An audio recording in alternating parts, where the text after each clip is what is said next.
Hello to all students. Next आज का अपना टॉपिक है कोरल। कोरल्स क्या होते हैं वो देखेंगे, कोरल्स के टाइप देखेंगे, कोरल्स का फॉर्मेशन देखेंगे और उनका स्ट्रक्चर के बारे में इंट्रोडक्शन देखते हैं। सबसे पहले मीनिंग ऑफ कोरल। तो कोरल क्या होते हैं?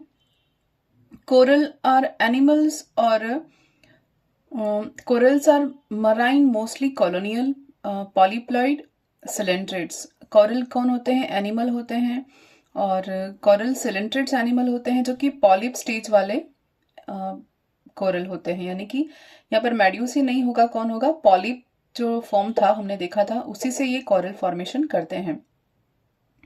कैसे बनते हैं वो देखेंगे आगे।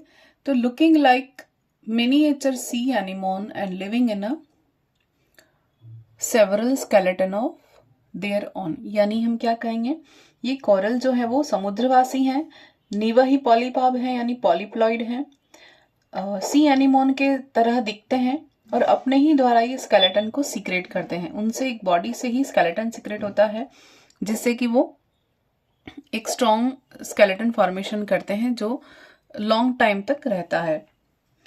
उनकी बॉडी से कुछ स्ट्रक्चर, सॉलिड स्ट्रक्चर की फॉर्मेशन होती है और बड़े बड़े ये ब्रांच्ड होते हैं, कॉलोनी में रहते हैं, इसलिए बहुत एक कहेंगे चट्टान की तरह या रॉक की तरह अपीयरेंस देते हैं। और मोस्टली जो होते हैं एंथोजोआ क्लास के जो सिलेंट्रेट हैं वो क्या शो करते हैं? कोरल शो करते हैं, यानी कि कोरल किसकी प्रॉपर्टी है? सिलेंट्रेट्स में एंथोजोआ क्लास के जो ऑर्गेनिज्म है उनकी प्रॉपर्टी है। फिर नेक्स्ट देखेंगे स्ट्रक्चर ऑफ कोरल पॉलिप। उनकी स्ट्रक्चर क्या क्या है कोरल पॉलिप की? पहले सॉफ्ट स्ट्रक्चर बनेगी, फिर कोरल देखेंगे आगे। Soft structure, a typical coral polyp from a colony small organism about 10 mm long and 1 to 3 mm in diameter. जो सॉफ्ट या कोमल पॉलिप होते हैं, स्ट्रक्चर होती है, वो कॉलोनी से प्राप्त एक कोरल पॉलिप बहुत ही छोटा ज़ोइड होता है, छोटा ऑर्गेनिज्म होता है जिसकी लेंथ कितनी बताई है?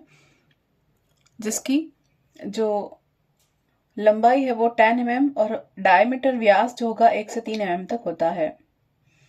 एकल या सॉलिटरी या सिंगल कोरल से जो पॉलिप प्राप्त होते हैं वो पॉलिप कैसे होंगे? अपेक्षाकृत बहुत ही बड़े आकार के होकर 25 सेंटीमीटर तक के भी हो सकते हैं, 25 सेंटीमीटर डायमीटर तक के भी जा सकते हैं, जो सॉलिटरी होते हैं, जो एकल कोरल होते हैं। और इनकी बेसल डिस्क एब्सेंट होती है और बेसल डिस्क रीजन जो पॉलिप का होता है is surrounded by a calcareous exoskeleton. जो उनका बेसल या आधार हम देखें, आधारी भाग, उसके ऊपर कैल्केरियाई कंकाल होने के कारण इनमें आधारी डिस्क का अभाव होता है, उसमें कैल्केरियस कंकाल सीक्रेट होता है, इसलिए बेसल डिस्क नहीं होता। और जो स्टोमोडियम है या मुख बिंब है या माउथ है उसके या फेरिंग्स स्टोमोडियम, वो कैसा होगा? शॉर्ट होगा, छोटा होगा और केंद्र में बड़ा हुआ होने के कारण एक तो ओवल शेप दिखाएगा और सर्कुलर फॉर्म में दिखाई देगा। इनके चारों ओर बहुत सारी लाइंस में क्या प्रेजेंट होते हैं? बहुत सारे टेंटेकल्स प्रेजेंट होते हैं। जो फेरिंग्स है वो छोटा, हमने देखा फेरिंग्स में खांच नहीं प्रेजेंट होती है, ग्रुप्स नहीं होती हैं। और जो एंटेरोन होती है इनकी,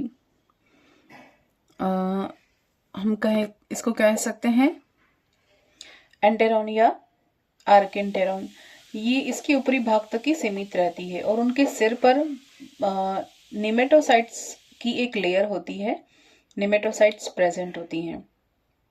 तो ये सॉफ्ट कोरल इस तरह से पहले बनते हैं। अब कोरल में क्या होता है, उनकी कॉलोनी में केवल ऊपर ऊपर यानी सतही परतों पर ही जीवित पॉलिप पाए जाते हैं। Living polyps are found only on surface layer of coral masses. लेकिन क्योंकि कुछ समय बाद वो क्या करेंगे, नाइट में अपना भोजन प्राप्त करेंगे, रेप्टोरियल और सस्पेंशन फीडिंग मेथड्स के थ्रू अपना भोजन प्राप्त करेंगे। और भोजन नहीं मिलता जब उस दिशा में ये क्या करेंगे, ये जो कंकाल या स्केलेटन है उनकी कैविटीज श्रिंक हो जाएंगी, कप लाइक हो जाएंगी, सिकुड़कर छोटी हो जाती हैं। तो ये सॉफ्ट कोरल के बारे में बताया है। अब ये कोरल्स होते क्या है एक्चुअली? ये क्या है? सिम्बायोसिस है, जो कि कुछ प्रोटोजोन्स हैं, कुछ एल्गी हैं, उनके साथ ये सिम्बायोसिस करते हैं। तो ये तो ऑर्गेनिज्म है, ये एनिमल है, लेकिन ये क्या करते हैं, अपना फूड या तो इस तरह से प्राप्त करेंगे, फोटोसिंथेसिस मेथड के जो प्राप्त करेंगे, जो कि इनको एल्गी से प्रोवाइड किया जाएगा। तो एल्गी से इनको फूड प्राप्त होता है और एल्गी को शेल्टर मिलती है, स्पेस मिलता है, रहने की जगह मिलती है। तो ये सिम्बायोसिस होता है उन दोनों के बीच में। तो इनमें फोटोसिंथेसिस के थ्रू जो शुरुआत के हैं वो फोटोसिंथेसिस के थ्रू और इस तरह से ये क्या करेंगे, अपना भोजन प्राप्त करेंगे। अब देखते हैं कोरल स्केलेटन। तो स्ट्रक्चर ऑफ कोरल स्केलेटन देखते हैं। Skeleton of solitary coral is known as corallite. जो सिंगल कोरल होते हैं वो क्या कहे जाते हैं, कोरेलाइट कहे जाते हैं। इन पर कैल्केरियस सिक्रेशन शुरू हो जाता है। It is a calcareous coral और corallites of individual polyp fuse together to form a skeleton mass called corallum. तो कोरेलियम में क्या होता है, प्रत्येक कोरेलाइट जो होता है वो एक स्केलेटन बनाते हैं, एक कप लाइक स्ट्रक्चर बनाते हैं, क्योंकि उनकी एपिडर्मिस से कैल्केरिया एक्सोस्केलेटन का सिक्रेशन होता है। इस जो हर कोरेलाइट एक पथरीले या स्टोनी प्याले की शेप का होता है, एक स्टोनी प्याले की शेप या स्टोनी कप शेप्ड का स्ट्रक्चर होगा। तो पॉलिप में जो आधारी या बेस है वो तो प्लेट कहा जाएगा, जिसको बेसल प्लेट कहेंगे, और जो प्याला भित्ति है यानी कि जो प्रावारक है, जो कवरिंग है, उसको थीका कहेंगे। कवरिंग को क्या कहेंगे, थीका कहेंगे, और कप लाइक स्ट्रक्चर को हम बेसल प्लेट कहेंगे। ये किससे बंद रहती है, इनमें पॉलिप में एबोरल सरफेस का अभाव रहता है। और ये किससे बंद रहती हैं, enclosing the aboral portion of the polyp, यानी ये जो कप है और थीका वाली स्ट्रक्चर है वो एक एबोरल सरफेस पर फिक्स रहेगी।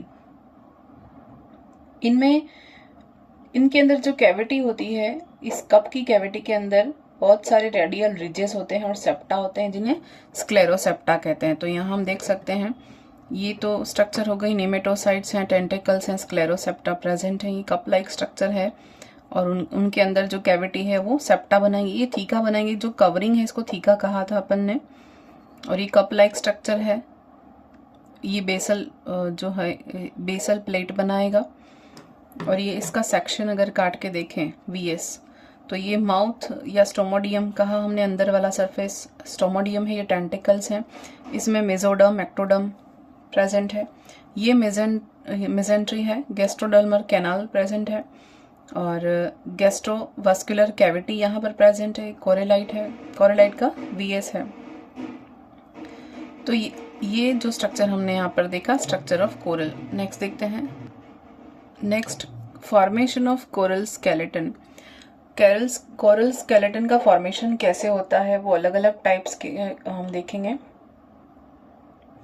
जो कोरल है उनमें गैमेट्स के फ्यूजन से सेक्सुअल रिप्रोडक्शन होगा। कोरल में गैमेट्स के फ्यूजन से सेक्सुअल रिप्रोडक्शन होगा, और जाइगोट क्या करेंगे, डेवलप होंगे फ्री लिविंग स्टेज में, यानी वो फ्री लिविंग होगी और सेलिएटेड फॉर्म में होंगे। और ये फ्री लिविंग स्टेज को हम कहते हैं प्लेनुला लार्वा, यानी इनके लार्वा क्या होता है, प्लेनुला लार्वा होता है, which settle down and metamorphose into a young coral polyp. जब ये लार्वा सेटल डाउन हो जाएगा किसी सरफेस पर या सबस्ट्रेटम पर, तब उसमें मेटामॉर्फोसिस होगा, और मेटामॉर्फोसिस के बाद ये यंग पॉलिप कोरल में कन्वर्ट हो जाएंगे। तो कुछ ऑर्डर्स के बारे में भी देखेंगे हम, जैसे कि हाइड्रोकोरेलिया है, और दूसरा हमने मेजरली देखा था एंथोजोआ क्लास है, उसके अंदर बहुत सारे एग्जाम्पल हैं, जेनरा दिए हुए हैं। इनमें सब में कॉलोनी फॉर्म में क्या होता है, कोरल फॉर्मेशन होता है, और ये एक ब्रांच होती हैं। लेकिन ये किससे, इसका एक्सोस्केलेटन किससे बना होगा, कैल्केरियस एक्सोस्केलेटन होगा इन सभी में, वो हम आगे देखेंगे। तो ये फॉर्मेशन की स्टार्टिंग हमने देखी। फिर there is no medusae stage, इसमें मेड्यूसा अवस्था नहीं पाई जाती है। बाय सेक्सुअल बडिंग, यानी कि अलैंगिक बडिंग के द्वारा या मुकुलन के द्वारा, single polyp becomes the parent of all other members of colony, यानी सिंगल असेक्सुअल बडिंग के थ्रू ही एक सिंगल पेरेंट क्या करेगा, सारे मेंबर्स का फादर बनेगा या पेरेंट बनेगा। हम कह सकते हैं कि उसी से सारे कोरल जो है वो डेवलप होंगे। The coral polyp begins to secrete a skeleton rudiment, यानी कि क्या करेगा, एक रूडिमेंट या स्केलेटन या प्रोटोथीका जिसको हम कहते हैं, कवरिंग सिक्रेट करने लगेगा, जो कि एक्सोस्केलेटन बनाती है किसका, कैल्शियम कार्बोनेट का। ये सी वाटर से कैल्शियम अब्जॉर्ब करके और अपने बॉडी में जो कार्बन डाइऑक्साइड सिक्रेट हो रही है उसके फॉर्मेशन से उनकी बॉडी में कैल्शियम कार्बोनेट बनता है, जो कि सिक्रेट होता है उनकी कवरिंग बनाने के लिए। सिक्रेटेड बाय एक्टोडर्म, किससे सिक्रेट होगा? एक्टोडर्म से कैल्शियम कार्बोनेट सिक्रेट होगा। और फर्स्ट इज बेसल प्लेट, सबसे पहले क्या बनेगी? बेसल प्लेट बनेगी। Following it radial folds develop which secretes sclerosepta, फिर धीरे धीरे रेडियल फोल्ड्स बनना शुरू हो जाएगा, डेवलप होंगी, जिससे कि स्क्लेरोसेप्टा बनेंगे, यानी कि पट का निर्माण हो जाएगा। At the same time a rim is built up as the thecal wall around the polyp lying at the top. उसी समय साथ साथ में एक वलय की रचना भी शुरू होती जाएगी, जो थीका वॉल की बनी होती है, थीका वॉल के चारों पॉलिप के, जो कि उसके निचले सतह पर आधारी प्लेट का स्राव करेंगे। और ये जो स्क्लेरोसेप्टा है ये वलन बनाते हुए पॉलिप के चारों ओर प्रावरक भित्ति का एक घेरा बना लेते हैं। फिर हम देखते हैं जो इसे बीच जो स्केलेटन मटेरियल ऐड होता जा रहा है उन गैप में, यानी उन गैप में क्या होता जाएगा? कंकाली पदार्थ थोड़े थोड़े बढ़ते जाएंगे, जहां जहां स्पेस है वहां पर जो स्केलेटन सीक्रेट हो रहा है वो फिल होता जाएगा। किस किस के बीच में? स्क्लेरोसेप्टा के बीच में और जो मेजेंट्री है उनके बीच में, यानी कंकाल के जो दृढ़ पट हैं यानी स्क्लेरोसेप्टा, पॉलिप और आंत्रयोजने यानी मेजेंट्री है, उनके साथ साथ अल्टरनेट सीक्वेंसली क्या होते जाएंगे? डिपॉजिट होता जाएगा कैल्शियम कार्बोनेट। तो इस तरह से पूरी स्ट्रक्चर कैसी हो जाएगी? दृढ़ बन जाएगी, हार्ड हो जाएगी, क्योंकि कैल्शियम कार्बोनेट का डिपोजिशन होता जा रहा है। फिर coral colony grows in size continuously by budding of new polyp, जैसे जैसे नए पॉलिप बनते जाएंगे थ्रू द बडिंग, यानी मुकुलन की प्रक्रिया द्वारा उनमें वृद्धि होती ही जाएगी।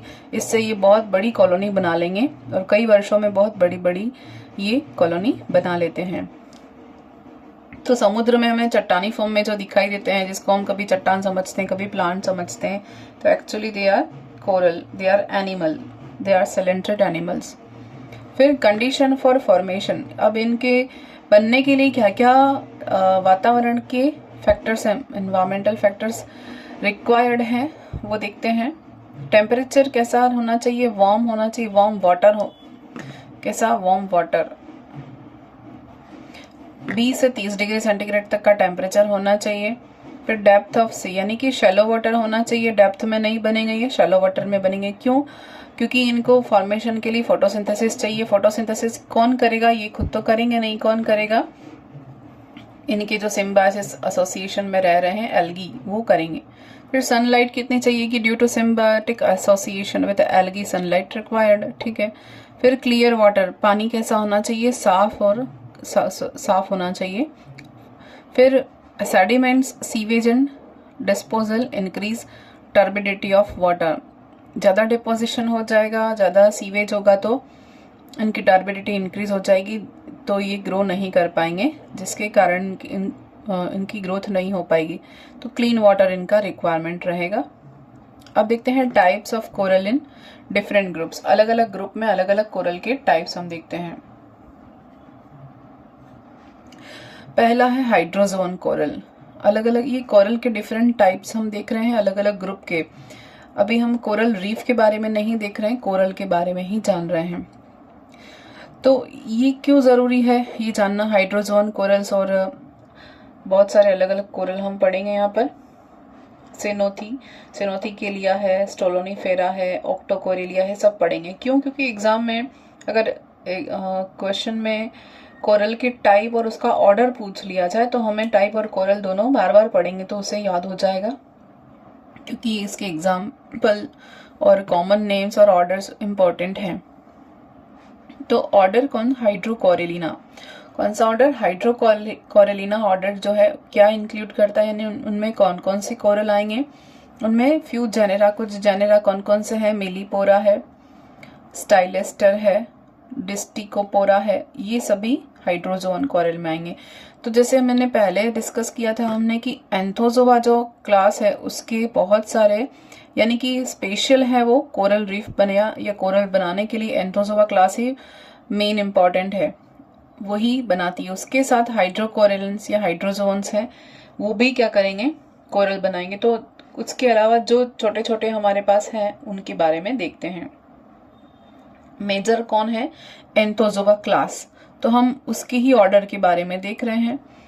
तो ये हमने 3 नाम देखे। Which are colonial and secrete massive branched calcareous exoskeleton. ये क्या करेंगे? हाइड्रोजोन कोरल्स बहुत बड़ी मात्रा में कैल्शियस एक्सोस्केलेटन का सिक्रेशन करेंगे और ये समूह में रहते हैं, कॉलोनी बनाते हैं। These are found in coral reef with other corals. ये दूसरे कोरल के साथ भी रहते हैं, दूसरे कोरल रीफ के साथ मिल जाते हैं। Skeleton is secreted by a modified epidermis called calicoblast layer. इनका जो स्केलेटन है वो किसके द्वारा सिक्रेट होता है? मॉडिफाइड या रूपांतरित एपिडर्मिस सेल्स के द्वारा सिक्रेट होता है, जिसको हम क्या कहते हैं? कैलिकोब्लास्ट लेयर कहते हैं। Living with the skeleton occur 2 types of polyp, large feeding gastrozooids and defensive dactylozooids. जो जीवित पॉलिप हैं उनमें सिक्रेट्स होता है एक्सोस्केलेटन, और उसमें 2 प्रकार पाए जाते हैं पॉलिप के। एक तो गैस्ट्रोजोइड, हमने पहले देखा भी है। गैस्ट्रोजोइड्स क्या करेंगे? फीडिंग का काम करेंगे, और डेक्टाइलोजोइड्स क्या करेंगे? डिफेंसिव मैकेनिज्म या डिफेंसिव टाइप की तरह परफॉर्म करते हैं। तो ये हमने टाइप्स देख चुके हैं पहले, ये सब क्या होता है हम देख चुके हैं। फिर देखते हैं ऑक्टोकोरेलियन कोरल। ऑक्टोकोरेलियन कोरल क्या है? ऑर्डर एल्सियोनियम। कौन सा ऑर्डर? एल्सियोनियम ऑर्डर में जो कोरल आते हैं वो कौन कौन या कैसे हैं? ये मराइन होंगे, कॉलोनियल हो सकते हैं, और सॉफ्ट कोरल आते हैं। तो जीनस एल्सियोनियम जो सबसे वेल नोन जीनस है, जो कि पॉपुलर भी है, इसका कॉमन नेम क्या है? Dead man's finger. ये पॉपुलर है, कॉमन है। इसका जो अपीयरेंस होता है वो डेड मैन्स फिंगर जैसा होता है। और इट हैज एन एंडोस्केलेटन। इसमें क्या होता है? एंडोस्केलेटन भी पाया जाता है of separate calcareous spicules embedded in a massive mesoglea और सिनोनकाइम। इनमें क्या होगा? एक्सोस्केलेटन तो होगा और एंडोस्केलेटन भी प्रेजेंट होता है, जो कि इनके अंदर जो स्पीक्यूल्स प्रेजेंट होती हैं, कैलकेरियस स्पीक्यूल्स, उनसे बनता है। और वो स्पीक्यूल्स कहाँ पर डिपॉजिट होती हैं, कहाँ से ओरिजिनेट होती हैं? मेसोग्लिया या मेसेनकाइम या सिनेनकाइम से ओरिजिनेट होती हैं। तो ऑक्टोकोरेलियन कोरल्स में कौन सा ऑर्डर आएगा?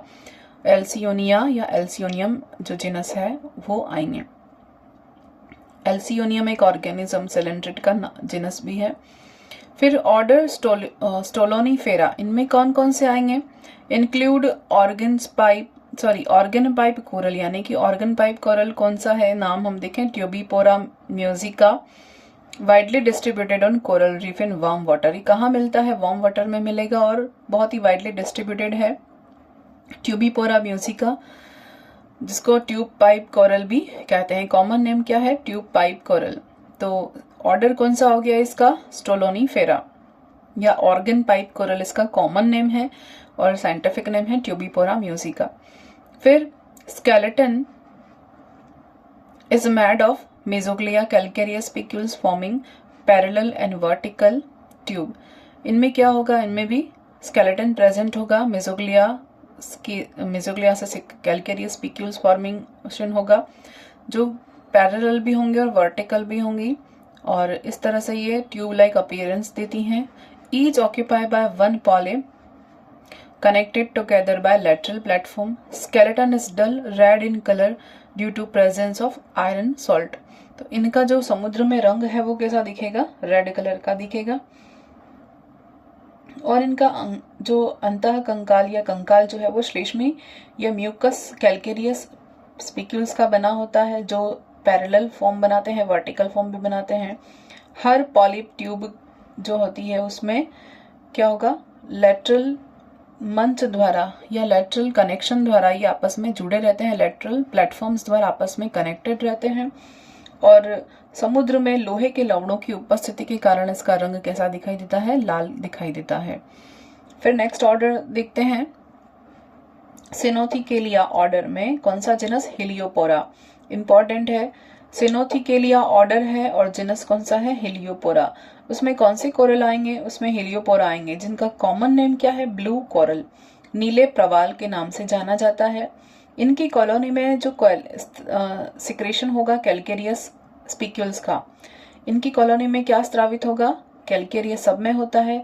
इनमें भी कैलकेरिया की स्पिक्यूल्स का सिक्रेशन होगा और ये क्या बनाएंगे, एक स्ट्रॉन्ग स्केलेटन बनाएंगे। ये क्या बनाएंगे, एक स्ट्रॉन्ग स्केलेटन बनाएंगे और इसको हम कोरेलम भी कहेंगे। उस स्केलेटन फॉर्मेशन को क्या कहेंगे, कोरेलम कहेंगे। कोरेलम का फॉर्मेशन करते हैं और स्केलेटन की सतह पर बहुत बड़ी बड़ी कैविटी में पॉलिप रहते हैं। तो पॉलिप किसके अंदर रहेंगे, जो CaCO3 कैल्शियम कार्बोनेट का जो सिक्रेशन होगा, सॉरी यहाँ पर देख रहे हैं गोर्गोनियेसी हो गया, ये सिनोथिकेलिया includes a single genus Heliopora commonly known as blue coral at a massive calcareous skeleton और corylium कहा इनको, is secreted by polyp living in large erect cylindrical solenial tube on the surface of skeletons। Skeleton के अंदर या सुरक्षित रहते हैं polyp, इनको ब्लू कोरल कहते हैं। Next order गोर्गोनियेसी। गोर्गोनिया या गोर्गोनियेसी ऑर्डर में प्लांट के समान कॉलोनी फॉर्मेशन दिखता है, जैसे सी फेन इसका कॉमन नेम है, या हॉर्नी कोरल इसको कहते हैं। गोर्गोनिया का कॉमन नेम सी फेन है और दूसरा है हॉर्नी कोरल भी होता है। ये क्या करेंगे, colony branches in one plane only, इनका एक ही सतह पर यानी एक तल में ही स्थित होती हैं, दो तल में नहीं होती हैं।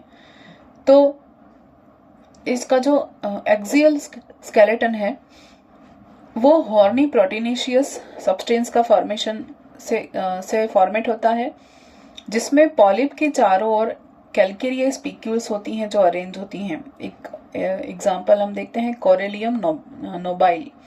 कोरेलियम नोबाइल क्या है, एक प्रेशियस रेड कोरल है जो कि ब्रांच्ड होता है और इसमें सिनोसार्क या हम कहेंगे कैलेनिफेरस का कनेक्शन होता है, जिसमें डाइफॉर्मिज्म पाई जाती है, द्विरूपता पाई जाती है और ये यानी डायमॉर्फिक पॉलिप होते हैं।